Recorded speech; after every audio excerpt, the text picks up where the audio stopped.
1900 году, недалеко от острова Антикитера, группа ныряльщиков за губками спустилась в море и нашла остатки древнего судна, которое затонуло рядом с этим островом много-много лет назад, во времена древних греков.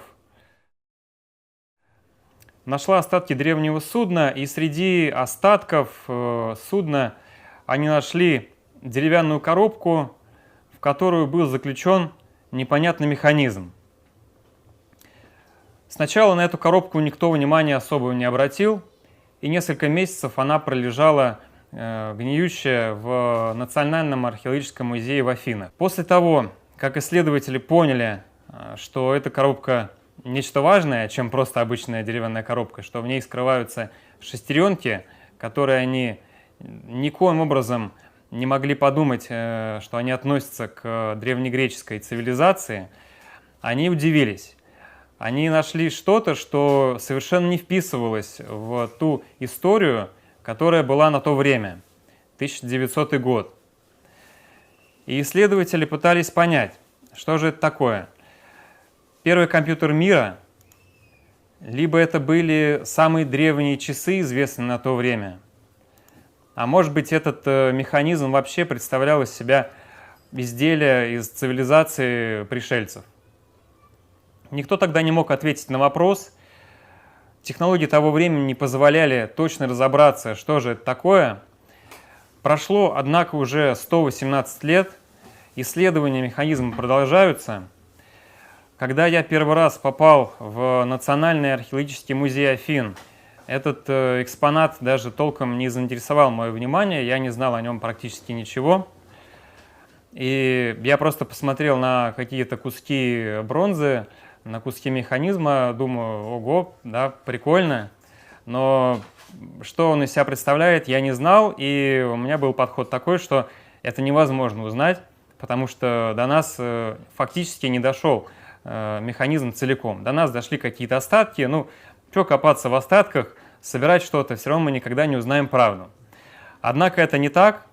Спустя 118 лет изучения этого механизма ученые продвинулись, и удалось все-таки не до конца, конечно, определить, для чего он изначально был сделан, но удалось приблизиться и понять, что это могло быть, а что быть не могло. Так вот, сегодня некоторые считают, что антикитерский механизм – это, согласно Википедии, как она любит писать, что все уже давно известно, что количество шестеренок, которое использовалось в изготовлении, давно понятно, и давно понятно, зачем он был изобретен. Однако в интернете, да и вообще в литературе можно встретить много интересных и статей, и книг, и видео, на которых до сих пор присутствует слово «загадка», присутствует слово «механический компьютер», самые загадочные объекты древнего мира. Если вбить в интернете, в Ютубе, первые видео будут именно об этом. Вот. Мой доклад не про то, чем является на самом деле этот механизм, потому что, чтобы его исследовать и чтобы понять, хоть чуть-чуть, наверное, приблизиться к тому, что он из себя представляет, необходимо потратить, может быть, полжизни, а то и больше, как делали это исследователи. А мой доклад про то, что на сегодняшний момент удалось узнать об антикитерском механизме, приоткрыть немного завесу тайны. Я думаю, большинство тех, которые слышали про этот механизм, думают, что это что-то, что может принадлежать другой цивилизации, а некоторые, как я уже сказал, сразу говорят: а, все понятно, это древние греки. Так вот, мой доклад именно про то, чтобы попробовать разобраться, где же действительно правда между этими двумя мнениями. На сегодняшний день изучением механизма продолжает заниматься проект, который называется по-английски Antikythera Mechanism Research Project, проект по изучению антикитерского механизма. Туда входят исследователи из двух университетов в Великобритании и Греции. Среди них математики, физики, астрономы, филолог и палеогеограф есть. Этот проект, он достаточно хорошо спонсируется Национальным банком Греции, поэтому исследования продолжаются, и какие-то новые детали открываются.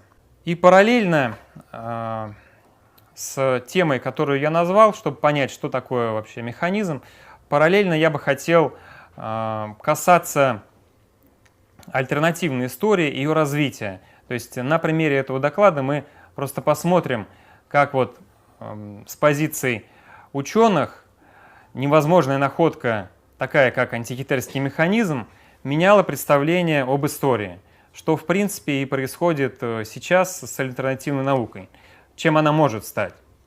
Ну, давайте начнем с самого начала. Как был найден антикитерский механизм? Шел 1900 год. Половину тогдашнего мира занимала Британская империя. В Средиземноморье основной промысел был, одним из основных промыслов был собирание губок. То есть ныряльщики, как и в древние времена, со времен Гомера, ныряли за губками и доставали их, соответственно, на продажу. Профессия эта мало изменилась за последние 1000 лет. Вот. И такой корабль моряков-ловцов за губками шел как-то раз к себе домой на остров Сими, что находится в Эгейском море. Ну, из-за ветра, из-за шторма они вынуждены были укрыть свои суда недалеко от острова Антикитера, встали на якорь в небольшой бухте, которая называлась Порт Потамо. Вот этот островок Антикитера, он небольшой, где-то 3 километра в поперечнике. Они встали, соответственно, чтобы переждать шторм.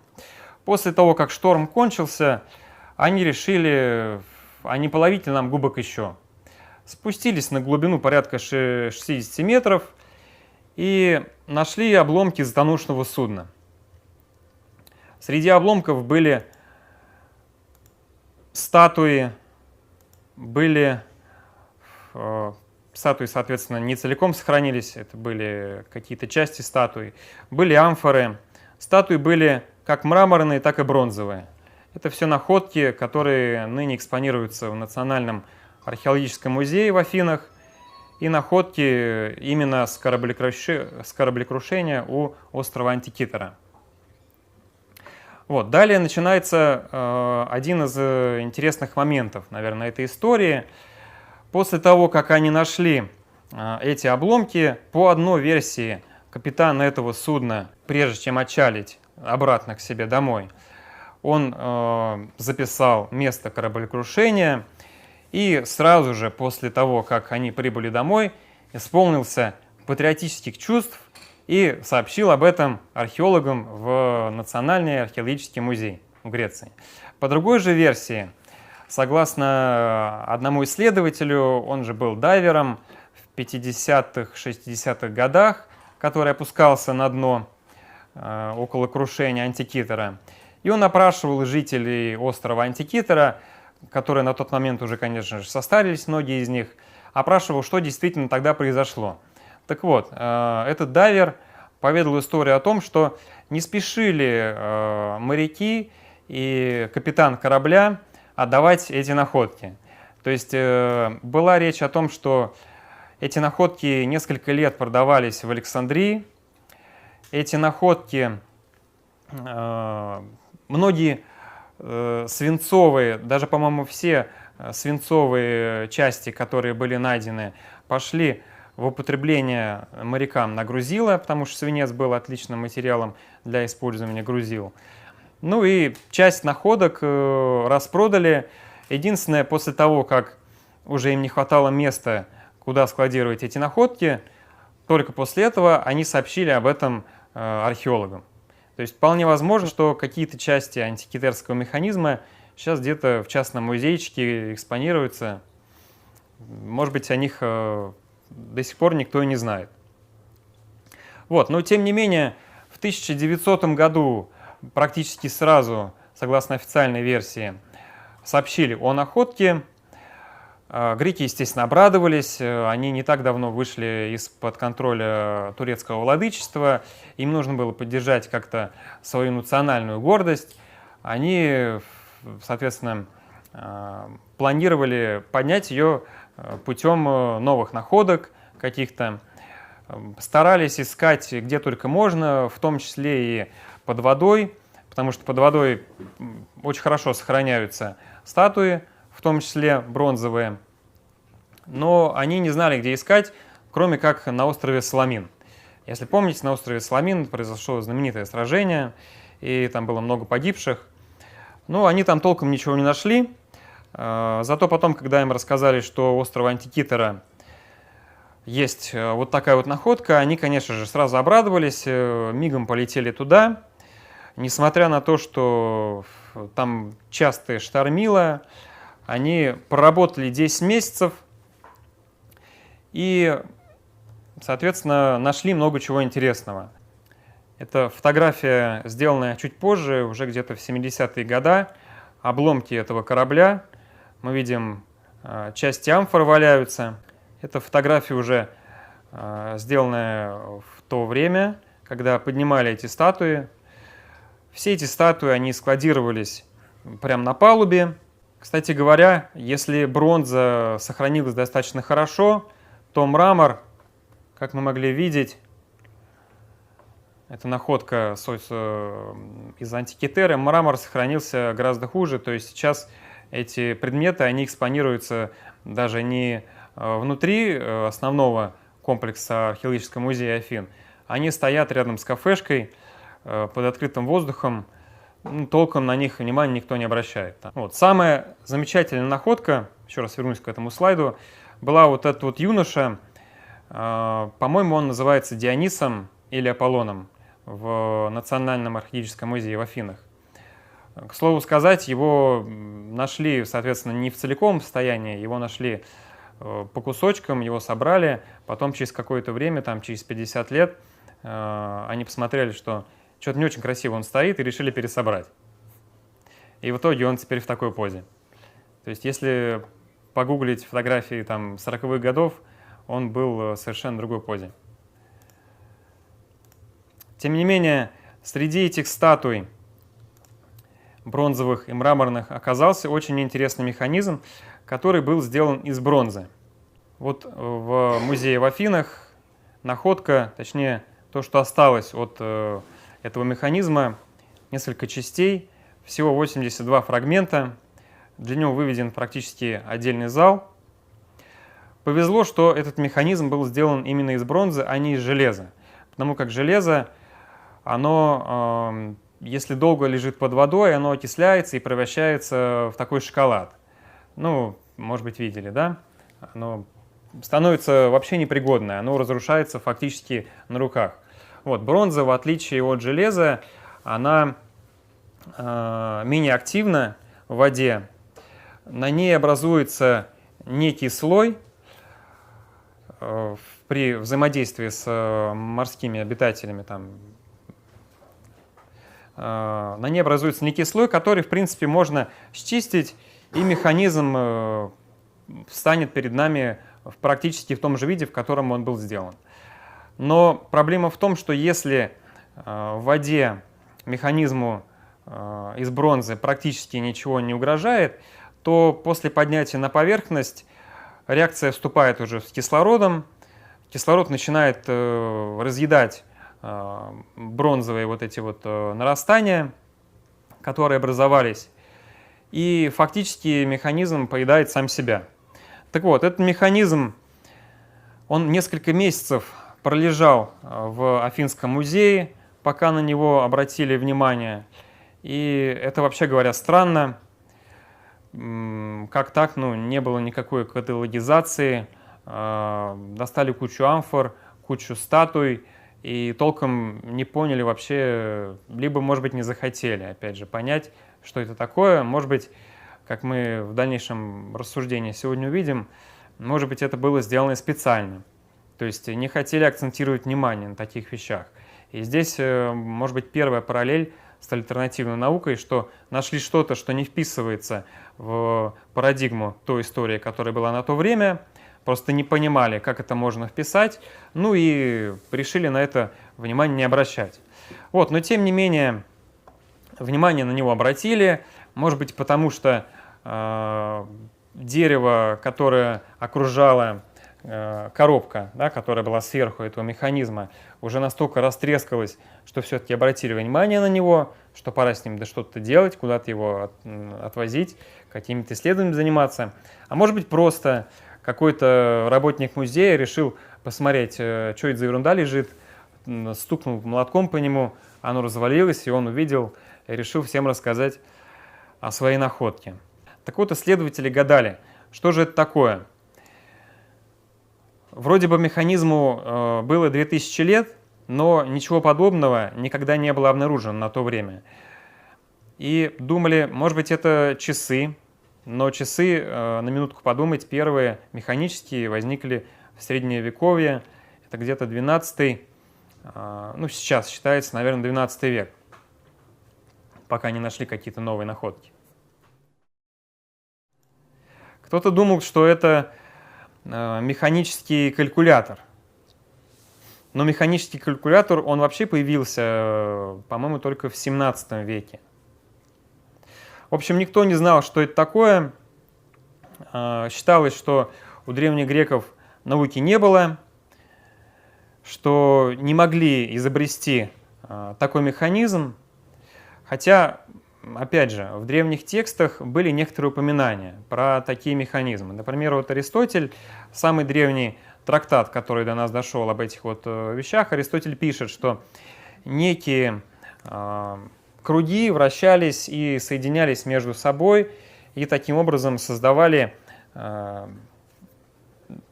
некий механизм. Но он не пишет об шестеренках, поэтому точно говорить про то, что использовались именно зубчатые колеса, шестерни с зубчатыми колесами, мы не можем. Но фактически какие-то вещи, какие-то знания до нас дошли все-таки из письменных источников. Вот, максимум, что было известно на то время, и это подтверждается недавними находками, сделанными в 2005 году у острова Сицилия, это пару шестеренок, которые, скорее всего, использовались древними греками того времени, чтобы просто поднять груз. Никто подумать не мог, что это может быть какая-то вычислительная машина. Поэтому им толком и не занимались. Первое, кстати говоря, о чем подумали еще исследователи, как его увидели, что это была разновидность астролябии. Вот этой вот астролябии, которая ныне экспонируется практически в той же комнате, что вот этот вот антикитерский механизм. Это уже, естественно, копии современные, но выглядели в древности они примерно так. Астролябия — это, грубо говоря, небесная сфера в 2D варианте. То есть с помощью нее можно предсказывать астрономические события и делать наблюдения. Теперь вопрос про датировку механизма. Как его датировали? Ну, в запасниках музея было найдено несколько обломков судна, и удалось определить породу этого дерева, удалось провести радиоуглеродный анализ обломков дерева, обломков древесной коробки, которая окружала сам механизм. Радиоуглеродный анализ, к сожалению, сделать не удалось, я не знаю по какой причине, но я видел, точнее, записи во многих статьях об датировке этого механизма, что куски этого дерева настолько ужасно сохранились, что их невозможно уже датировать. Ну, скорее всего, это так. Даже если бы, мне кажется, было проведено радиоуглеродный анализ этих обломков, ну, он бы точно не мог сказать, к какому времени стоит относить механизм. То есть погрешность радиоуглеродного анализа, если мы оцениваем древесные обломки, она присутствует, мне кажется, ну, где-то 50-100 лет, потому что дерево растет, клетки дерева растут не постоянно, они растут следующим образом. Если у нас маленький ствол, который увеличивается со временем, то вот этот вот маленький ствол изначальный, там фактически дерево уже мертво. То есть клетки нарастают на его ствол, и таким образом оно увеличивается.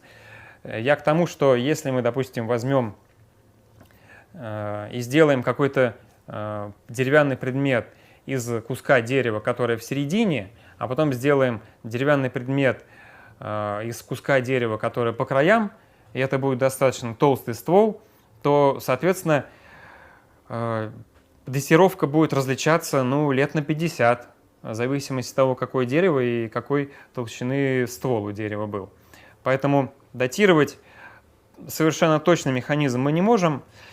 Возраст датировки судна корабельного показал, что это где-то 3-2 век до нашей эры. Позже вот это обломки судна, которые были найдены, которые хранятся сейчас в музее в Афинах. Позже, чтобы уточнить датировку, уже всем известный аквалангист Кусто со своей командой в 60-е годы спустились опять за новыми находками к острову Антикитера и нашли вот такие вот серебряные монеты. Монеты очень сильно помогают археологам и историкам, чтобы установить возраст находки, потому что, как правило, они находятся не так долго в употреблении, на них чеканится имя магистратов, которые управляют в это время, и на них видно даже, из какого города этот магистрат. То есть можно и датировать сразу же примерно, плюс можно определить, из какого места эти монеты. Вот. Эти монеты оказались из Пергама, что на территории современной Турции сегодня. Из этого вывод сделали, что корабль шел из Пергама. Вот. С помощью этих монет примерно еще удалось подкорректировать дату, когда это судно плавало. Позже там подключились люди, которые начали по ручкам амфор, найденных, это вообще фантастика, мне кажется, по ручкам амфор определять датировку судна. Но в конце концов механизм датировали по надписям, которые на нем присутствуют. Было найдено в 2005 году с помощью компьютерной томографии порядка 2000 символов на антикитерском механизме. Они находятся очень плотно друг к другу. Всего, как считают историки, сегодня этих символов могло быть порядка 20 тысяч. Вот. И специалисты по надписям датировали механизм примерно 150-100 годом до нашей эры. Такой вот разлет. Первый исследователь, который начал его изучать, его звали Теофанидис. Он был адмирал, если я не ошибаюсь. Он, естественно, удивился, зачем кому-то потребовалось изготавливать такой сложный предмет. И первое, что он сделал, это приравнял этот механизм к астролябии. Астролябии, о которой мы уже говорили сегодня, я просто еще раз напомню, вот это что-то типа таких вот простейших механизмов. Но здесь спрашивается точнее такой вопрос, почему он вдруг решил сравнить этот инструмент с простейшей астролябией. То есть никто не задался даже вопросом, зачем вообще придумывать, городить кучу шестеренок, городить такой сложнейший механизм, просто ради того, чтобы повторить, что уже, с чем уже неплохо справлялись вот эти вот астролябии древние. И это, на мой взгляд, еще одна параллель с сегодняшней альтернативной наукой.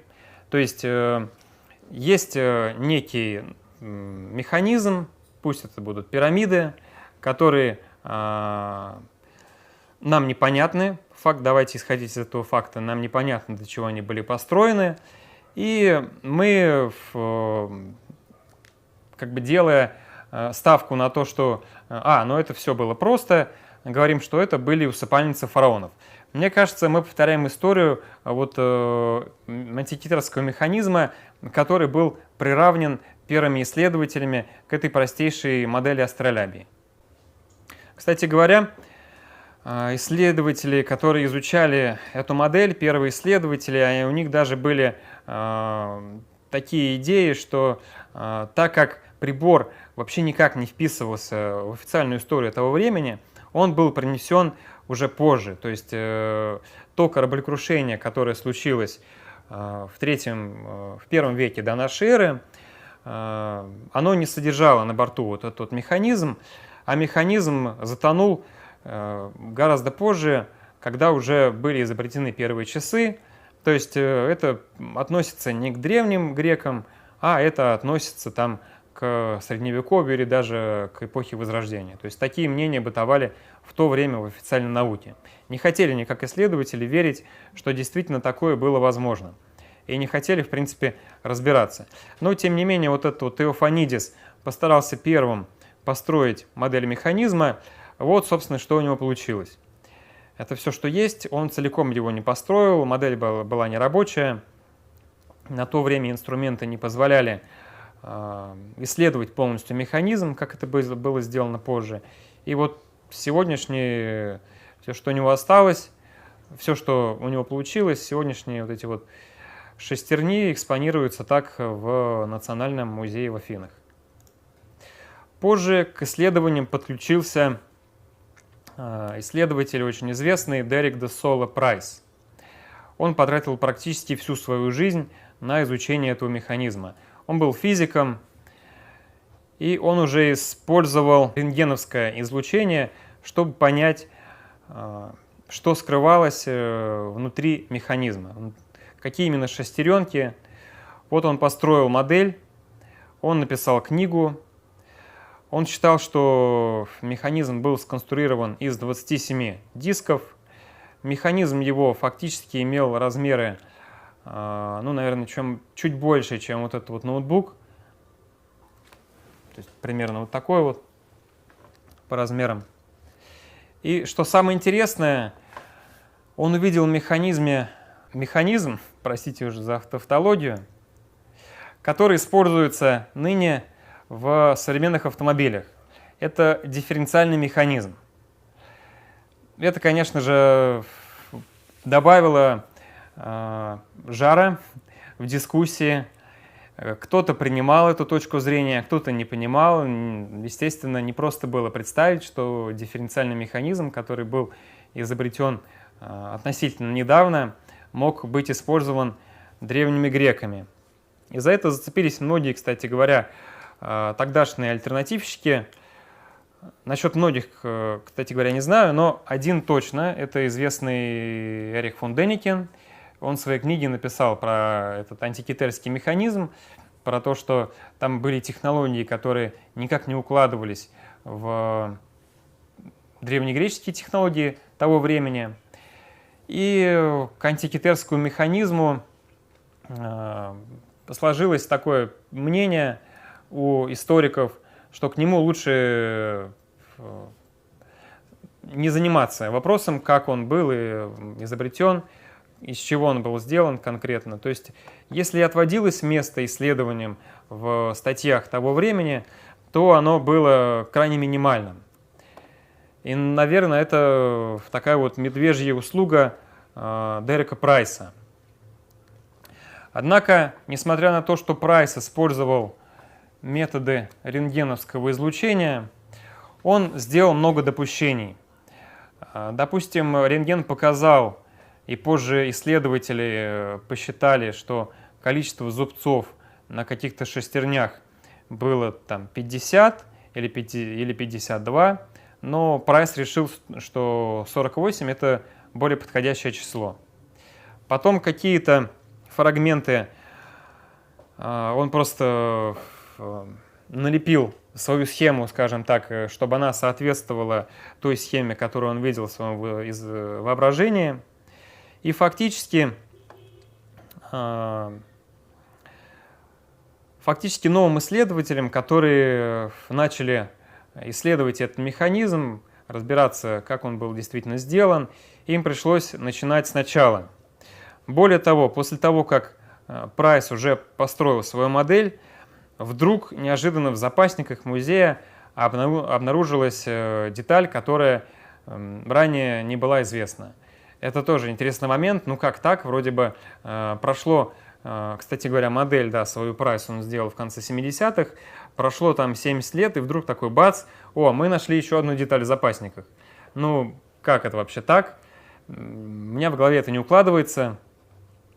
То ли, ну, либо это действительно какое-то специальное нежелание исследователей узнать все тайны этого механизма, либо я не знаю что. Мне не хочется верить, что музейные хранители или кто там, они настолько безалаберны, что просто вот так вот где-то валяется какая-то часть древнего устройства, ну ладно, пусть лежит там. Вот, и Прайс не учел в этой своей модели вот эту вот часть. Соответственно, новым исследователям модель Прайса, вот она выставлена в музее с разных сторон. Соответственно, новым исследователем во главе Майкла Райта, это тоже физик, исследователей древности, исследователей технологии древних греков, ему пришлось начинать фактически все сначала. Райт добавил к модели своего предшественника Прайса еще 5 шестеренок, которые фактически не существовали, но он считал, что древние греки были достаточно развитыми, чтобы учесть в своем механизме 5 дополнительных планет. Вот, Райт, значит, использовал эту недостающую деталь, которая была найдена. Эта деталь помогла исследователям отказаться от идеи дифференциала, который использовал Прайс. То есть все оказалось, может быть, гораздо проще, а может быть, конечно, и запутаннее. Но фактически дифференциальный механизм у нас остался в истории пока там, где он есть, где ему место. Однако Райт... важный момент еще, да, что в модели Райта впервые было предложено неравномерное движение Луны, что фактически противоречит знаниям древних греков. То есть считалось, что древние греки понимали космос как совершенство. Для них окружность, геометрическая фигура, любая, куб, была совершенством. Они не воспринимали эллипс как некий объект, который ассоциировался с космосом. Поэтому у них все было ровно, все было гладко. И тут вдруг, бац, в механизме у нас получается так, что неравномерное движение Луны по эллиптической орбите, что было достаточно странно. Но, тем не менее, Майкл Райт с помощью своей реплики этого механизма смог показать на презентации, что это возможно, что действительно там эллиптическая орбита Луны, она прослеживается. В день своей презентации этого механизма Майкл Райт был полон надежд на то, что он открыл все его тайны. Параллельно с ним исследованием этого механизма занимался еще один исследователь, Тони Фрид, математик, о котором дальше расскажу.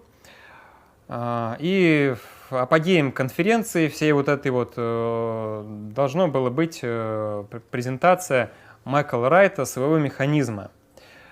Как только презентация его была закончена, помощница Фрита, исследователя, который параллельно с Райтом занимался реконструкцией механизма, помощница Райта вышла и триумфально продемонстрировала еще одну часть механизма, которая тоже была найдена в запасниках. Таким вот мистическим образом, еще одна часть, которая никуда не попала. То есть создается впечатление, что историки, они просто друг от друга скрывали каким-то образом эти части, и, может быть, через 10-20 лет найдется все-таки целиком этот механизм где-нибудь тоже лежащий в запасниках какого-то музея. Вот. Но это тоже достаточно странно, на мой взгляд. Странно то, что историки, как мы привыкли их понимать, как такая единая масса думающих людей, которые стремится раскрыть все тайны истории гораздо быстрее и работают в едином сплоченном коллективе, они, оказывается, вот между собой устраивают такие сколки, троллят друг друга, если говорить современным языком, на презентациях друг друга разоблачают. Так вот, после этого Райт, естественно, обиделся. Это был значительный фрагмент нижней задней круговой шкалы механизма. Но на этом Райт не остановился, и он продолжил свои поиски. Однако теперь перейдем к модели Тони Фрита, к этому исследователю, который вот как раз скрыл этот кусочек от Райта. Вот он, собственно, Фрит, изучает механизм так, как он выставлен в Национальном музее в Афинах, в таком вот стеклянном, под стеклом он там.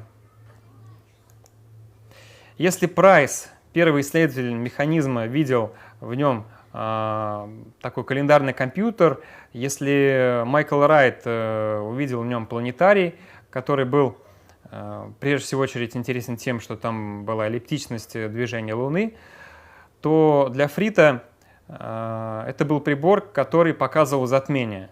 То есть Фрит принес в этот прибор шкалу, которая показывает затмение. Это было тоже достаточно интересно, но, в принципе, вполне ожидаемо, о чем чуть позже скажу. Это был совершенно новый уровень астрономических знаний, потому что точность затмений предсказать было довольно тяжело. Мы знаем, там, что Фалес в 7 веке, в 7-6 веке до нашей эры первый предсказал затмение. Непонятно, каким образом он это сделал до сих пор. Я не астроном, но я могу сказать, что по той информации, которая у меня есть, все исследователи, занимающиеся этим вопросом, не говорят, что это вполне легко определить затмение, когда было. Вот. И если говорить о последних исследованиях на текущий момент, что удалось исследователям понять, что вот, соответственно, передняя сторона механизма, вот его задняя часть, везде механизм испещрен надписями. На передней стороне у нас есть зодиакальная шкала, это знаки зодиака, написанные по-гречески. Это 365-дневный календарь на передней стороне. Здесь указатель, который указывает положение Луны, вращающийся шарик, показывающий фазу Луны, то есть либо черная, либо светлая, когда полнолуние, когда новолуние. На задней стороне этого механизма лунно-солнечный календарь, тоже испещрен надписями. Метонов цикл, так называемый 19 лет, по которому, кстати говоря, до сих пор меряют Пасху, то есть день Пасхи у нас определяется с помощью метонового цикла. Цикл Сарос, который помогает предсказать лунные затмения. То есть механизм был достаточно сложный, и на сегодняшний момент вот что он из себя представляет. Ручка, с помощью которой механизм приводился в движение, располагалась с боковой стороны. Много исследователей занимались механизмом. Что мы можем сделать вывод? Какой вывод можем сделать из их исследований? В принципе, если посмотреть, то не очень сильно они друг от друга отличаются. По крайней мере, они все сходятся в следующем, что наличие двух циклов на одной из сторон механизма, наличие этого переднего главного цикла, который показывает календарь. И некоторые исследователи, как я говорил ранее, все-таки придерживаются той идеи, что механизм мог определять, показывать информацию о положении 5 известных в то время планет. Это Венера, Меркурий, Марс, Сатурн, Юпитер. Что же такого необычного в механизме? Во-первых говоря, это шестеренки.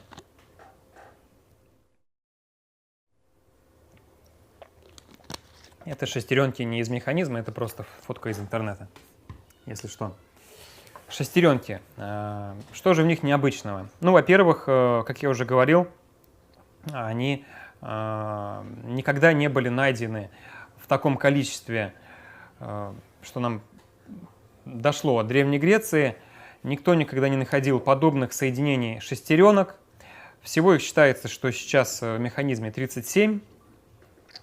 И более того, детали вот этих вот шестеренок, что я позже покажу на фотографиях, они настолько маленькие, и даже если смотреть по фильмам, которые есть у нас про антикитайский механизм, тот же Райт, тот же Прайс, не знаю насчет Фрита, они самолично делали эти механизмы, и они не обходились без окуляра.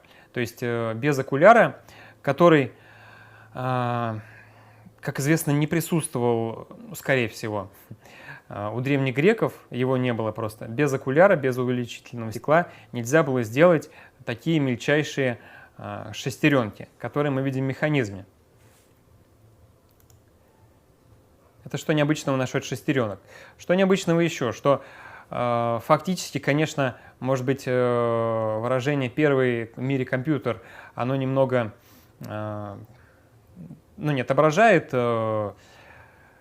всего того, что содержит в себе этот механизм. Но, тем не менее, если проводить параллель с современными вычислительными машинами, то это аналоговая вычислительная машина. Потому что у нас есть один вход, это вращающаяся ручка, и 8 выходов, которые он нам дает, 8 выводов, которые мы видим на его циферблатах, на его боковых сторонах. Опять же, сейчас все исследователи сходятся в идее о том, что все-таки эллиптичность движения Луны, эллиптичность движения Солнца, она присутствовала в механизме. Это, как я уже говорил, вообще никак не вписывается в идеологию древних греков, потому как они понимали космос совершенным, состоящим из равных окружностей. И это знание, которое не вписывается в знания древних греков того времени. Откуда оно, абсолютно непонятно. Еще одна необычная деталь в механизме – это точность вычислений. Модель Майкла Райта показала, что точность вычислений, ошибка точнее, вычисления механизма – это где-то 1 градус на 500 лет, что невероятная точность по сегодняшним меркам. Еще одна вещь, про которую мы сегодня говорили, это предсказание затмений. Это очень важный момент для древних греков, и попадание его наряду с остальными выводами в антикитайский механизм – это тоже некая такая необычная вещь, которую было не так просто сделать, вообще говоря. Ну и я сюда отнес еще одну деталь, которая напоминает сегодняшнее руководство пользователя. То есть все исследователи сходятся в том, что на механизме куча надписей. Эти надписи, они были инструкциями. И параллель с сегодняшним холодильником, допустим, или с телевизором, мы покупаем телевизор, и к нему руководство пользователя. Так вот, это руководство пользователя нигде не встречается нам на каких-то других находках из Древней Греции, кроме как на антикитайском механизме. Некоторые исследователи, кстати говоря, тот же самый Прайс, он считал, что в механизме имеются данные о гелиоцентрической модели мира, хотя в Древней Греции было принято все-таки знание о геоцентрической модели, то есть что Земля в середине, все планеты вращаются вокруг Земли. Но некоторые исследователи полагают, что в этом механизме присутствовала гелиоцентрическая модель, когда сегодняшняя, когда у нас все планеты вращаются вокруг Солнца. Что само по себе странно, но это вещь непроверяемая. И как мы убедились в реконструкции, сделанной Прайсом, он сделал много допущений. Поэтому, я думаю, на этом не стоит акцентировать сильное внимание. Что касается создателя механизма. Вообще говоря, вот был такой Гипарх Никейский, который жил примерно в то же время, как и датировали этот механизм, и он открыл много всего интересного. Он, во-первых, считается, что открыл первым направление прецессии. Кстати говоря, он жил на Родосе. А Родос — это остров, через который, как полагают историки, проходило судно, на котором был этот механизм. Так вот, он открыл направление прецессии.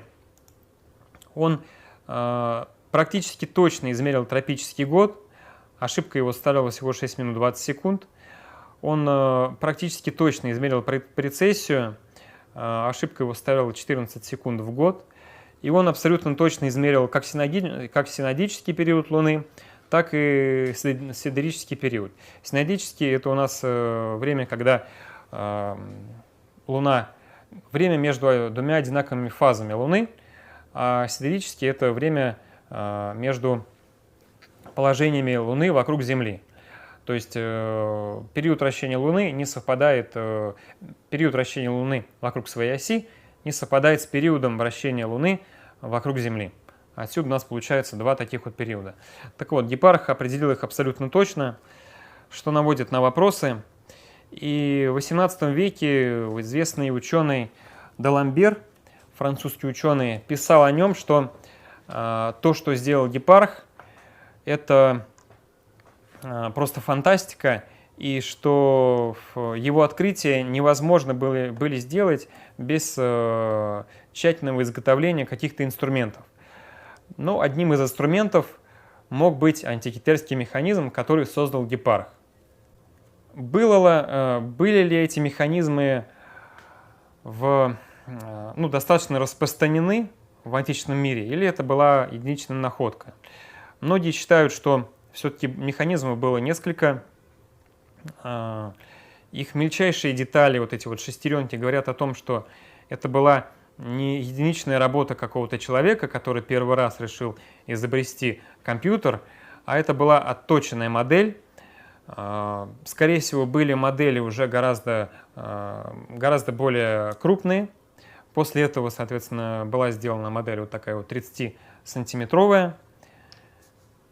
Но что, вообще говоря, мы знаем о том, для чего он был создан все-таки, и для чего эти механизмы, были созданы. Исследователи говорят о том, что одним из возможных его назначений могло быть предсказывание затмений. Вы можете спросить, что-то такого, зачем вообще древним грекам предсказывать затмение, зачем городить такой механизм, если Фалес, может быть, каким-то образом смог там за 6 веков до этого механизма как-то сам предсказать затмение. Затмение на самом деле очень важная вещь в Древней Греции.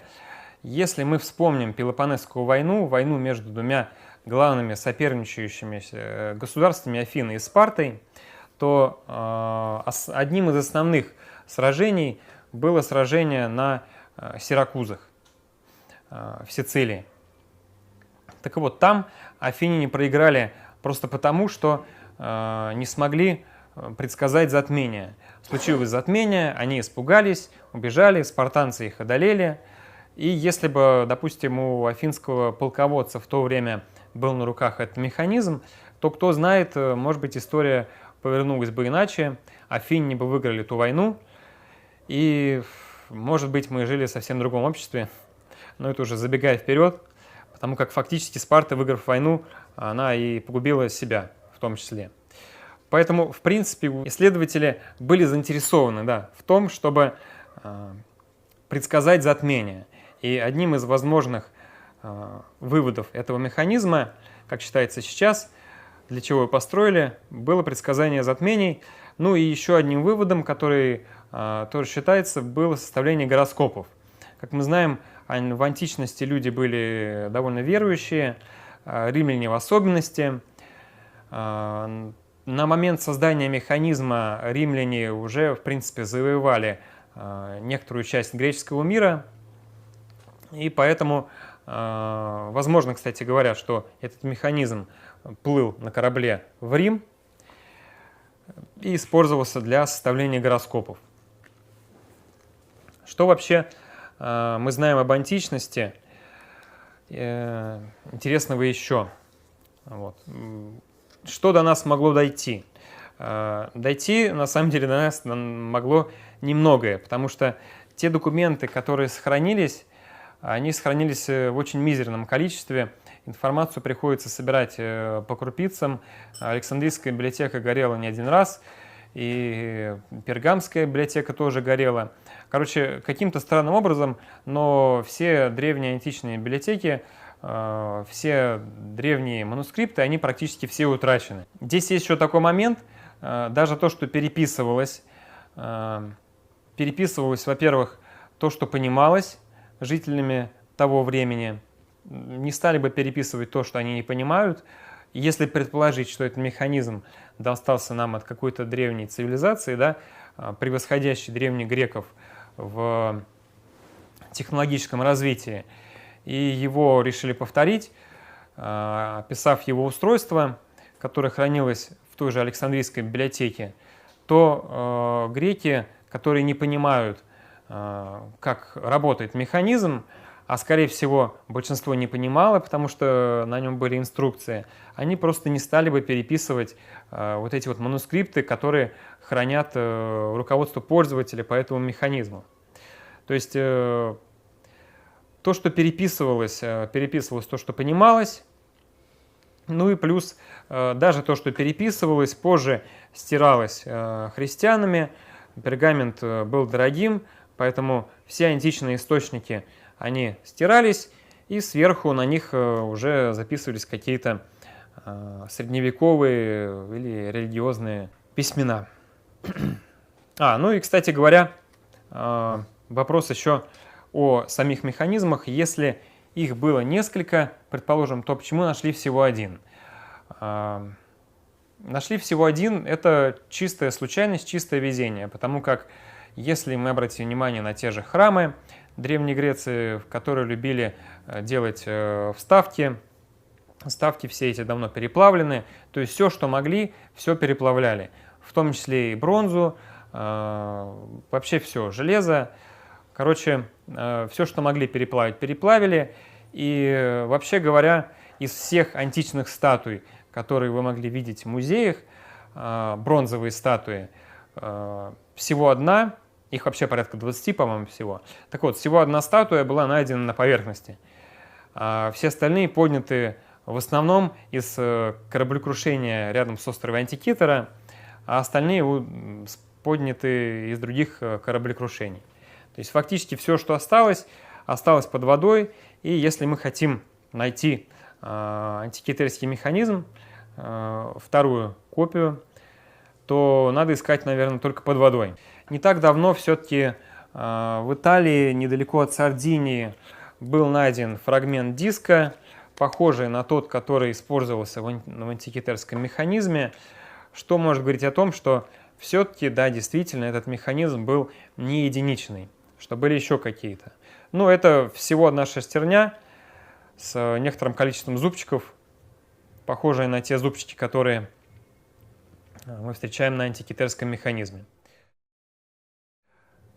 Если у нас были такие механизмы, в Древней Греции я имею в виду, наряду с другими механизмами, которые были в то же время, допустим, вот такой вот паровой котел, вращающийся, который был изобретен в Александрии примерно через 2 века после антикитерского механизма, был изобретен Героном Александрийским, и он, вообще говоря, представляет из себя паровую машину, первую паровую машину, которая была изобретена в мире. То есть здесь был котел с водой, который нагревался, и пар, выходящий из вот этих вот отверстий, он вращал это колесо. Вот такой вот необычный механизм был изобретен Героном. Также Героном был изобретен вот такой вот интересный механизм по открытию ворот храма. Здесь совершалось какое-то жертвоприношение, разводился костер, после этого горячий воздух, соответственно, вытеснял количество воды, которое было в баке под землей. Бак наполнялся, заставляя действовать рычаги, и двери открывались. Вот такие вот интересные механизмы дошли до нас от древних греков. Почему, спрашивается, не произошла промышленная революция? Ответ среди историков такой. Точнее, есть несколько ответов. Первый ответ на это, что было рабовладельческое общество, где нужны рабы. Здесь просто не требуются какие-то механизмы. Но это старая точка зрения, которая не подтверждается тем же XVIII веком, когда на плантациях американского юга распространились хлопкоочистительные машины, что, в принципе, помогало тем же рабам быстрее делать свою работу. Вот. Сейчас последняя точка зрения на вопрос, почему же не было промышленной революции в Древней Греции, такова. На мой взгляд, она немногим лучше, чем вот эта вот про рабов история. Она объясняется следующим, что греки любили соревноваться. У них был так называемый агон. Агон присутствовал в древнегреческой жизни везде. Это и олимпиады, после которых не давали никакого вознаграждения. Это и соревнования там, танцоров, соревнования музыкантов, и в том числе соревнования умственные поэтов, философов и ученых. То есть никакие регалии, кроме уважения, грекам не доставались. Вот, в частности, олимпийцы получали только венок и все, то есть им никакого денежного вознаграждения не давали. Они приезжали в свой родной город потом, и там их, конечно, уже там обедами всякими кормили, давали им дополнительные там денег. Но агон существовал просто ради идеи того, как утверждают нынешние ученые, чтобы доказать, что кто-то не прав, что опровергнуть точку зрения другого. Так вот, и современные исследователи считают, что ну вот все эти изобретения это были не больше, чем игрушки. То есть таким образом ученые того времени желали доказать друг другу, что один умнее другого. Допустим, тот же Герон сделал вот такой вот паровой двигатель только ради того, чтобы опровергнуть идею Аристотеля о том, что движение, исходящее внутри сферы, не требует внешнего источника.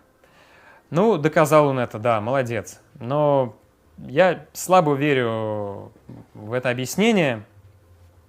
На мой взгляд, здесь может быть все гораздо интереснее, но выводов я никаких не делаю пока, потому как, кто знает, может быть, в Афинском музее скрывается еще не одна шестерня или не один манускрипт, который придерживают историки до лучших времен. На этом все, можно задавать вопросы.